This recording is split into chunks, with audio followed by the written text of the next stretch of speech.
First Timothy chapter 1, verses 12 to 17. And I thank Christ Jesus our Lord, who hath enabled me, for that he counted me faithful, putting me into the ministry, who was before a blasphemer, and a persecutor, and injurious. But I obtained mercy, because I did it ignorantly in unbelief. And the grace of our Lord was exceeding abundant with faith and love which is in Christ Jesus. This is a faithful saying and worthy of all acceptation, that Christ Jesus came into the world to save sinners, of whom I am chief. Amen. Howbeit for this cause I obtained mercy, that in me first Jesus Christ might show forth all long suffering, for a pattern to them which should hereafter believe on him to life everlasting. Verse 17, now unto the King eternal, immortal, invisible, the only wise God, be honor and glory forever and ever. Amen. Let us pray. Our Heavenly Father, thanks so much for this beautiful day that you've given to us, Lord, for the privilege that we can be gathered together, Lord, to worship you and to adore you, Lord. I pray, Lord, that you would open our eyes, that we may see the wondrous things of your law, Lord, and that you would open our hearts as well, that you would compel us to worship you even more. Thanks so much, Lord. Be with us this morning. In Jesus' name we pray. Amen.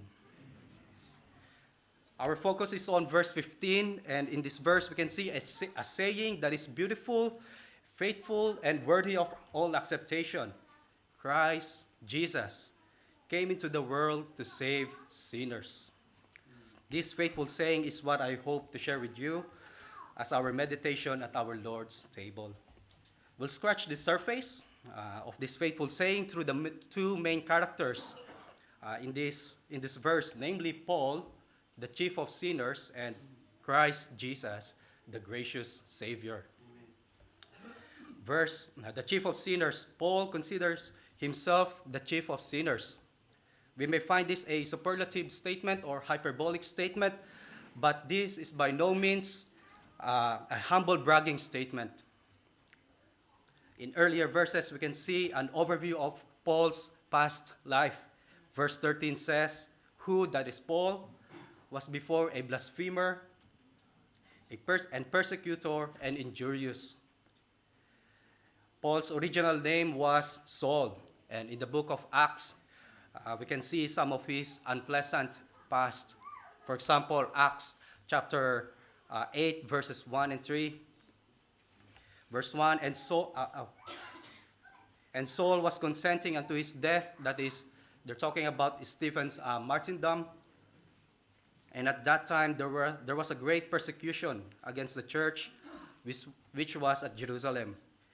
And they were all scattered abroad throughout the regions of Judea and Samaria, except the apostles. Verse 3, as for Saul, he made havoc of the church, entering into every house and hailing men and women, committed them to prison. If our church goes door to door each Saturday to proclaim the good news of salvation that frees people from the bondage of sin, Paul once carried out his own kind of door-knocking activity, seeking out and imprisoning the disciples of Christ.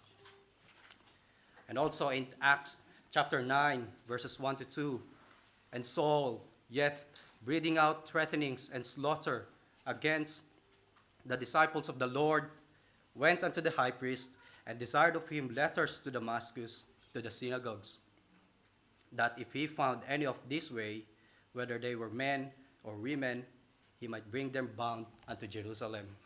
Saul, breathing out threatenings and slaughter against the disciples of Jesus Christ. Such was the past of the Apostle Paul, a ravenous wolf from the tribe of Benjamin, a blasphemer of Christ and a persecutor of the church. So when Paul said, of whom I am chief, he meant to say that he is the worst sinner.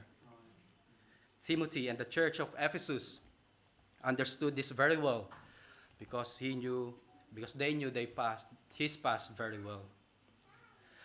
Moving on to the next character, we don't want to stay on the bad side, but so moving on the next character, the gracious Savior, Christ Jesus. If Paul's sins were great, his Savior's grace is bigger. His mercy is more, and his love is steadfast. That's right. Throughout the Bible, God's goodness, mercy, grace, and steadfast love are being proclaimed from generation to generation. Exodus chapter 34, verse 6, for example. And the Lord passed by before him. He passed by before Moses and proclaimed, the Lord, God, merciful and gracious, long-suffering and abundant in goodness and truth. Now, in David's life, another generation, many years have passed, David's life, Psalm 103, verse 8, he said, the Lord is merciful and gracious and slow to anger and plenteous in mercy. And now in the New Testament, John chapter 1, verse 14, and the Word was made flesh and dwelt among us, and we beheld his glory, the glory as of the only begotten of the Father, full of grace and truth. The Apostle Paul, throughout the Bible, God's goodness, mercy, and steadfast love are shown. And because of his love, because of this love, he sent his Son. And the Son came to seek and to save the lost. Or in other words, the Son came to seek and to save the sinners. The Apostle Paul, although the worst sinner, experienced the goodness and the abounding grace and mercy and steadfast love of the Lord, which never ceases. Thus, he testified and was fully convinced of the truthfulness and the sweetness of the faithful saying, Christ Jesus came into the world to save sinners.